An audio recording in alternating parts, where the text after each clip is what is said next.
जय जिनेंद्र, जय भारत। भारतवर्ष की भूमि संपूर्ण विश्व के समस्त देशों की भूमि की अपेक्षा कुछ तो अलग है। सभी देश में पर्वत, नदी, भूखंड, वन आदि कई प्रदेश होते हैं, वो भी भारतवर्ष में भी है, अन्यत्र सभी देशों के पास है।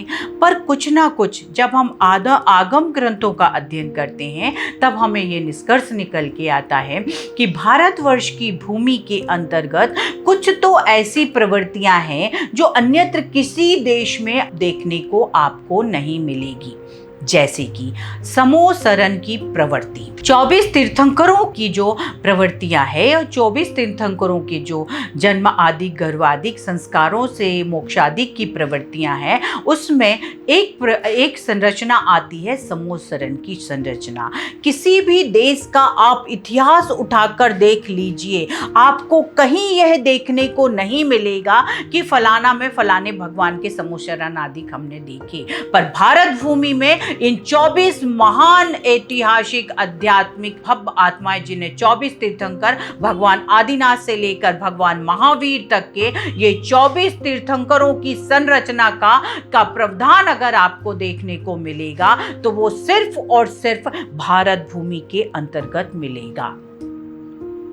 अब हमें ये देखना है कि जब यहाँ पे जहाँ पर समोसरण आदि संरचना होती है, वह देश की भूमि स्वतः ही रत्न गर्भा वसुंधरा के नाम से जानी जाती है। अर्थात हमारी पृथ्वी रत्न गर्भा वसुंधरा है।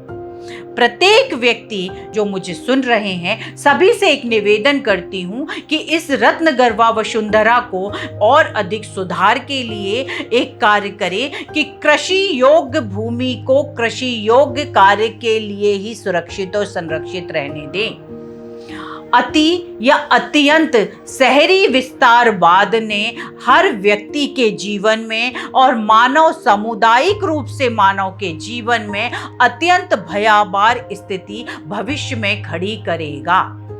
अतः अपने देश का वास्तुमंडल पर विशेष ध्यान रखिए। कुछ भूमि बड़ी उर्वरक और शक्ति का केंद्र होती है, इन भूमियों को संभाल के रखिए। स्वतः ही आपके घर की भूमि सकारात्मक परिणाम आपको प्रदान करेगी अगर आप देश की भूमि के प्रति सकारात्मक दृष्टिकोण से बढ़े आए, निकल आए तो।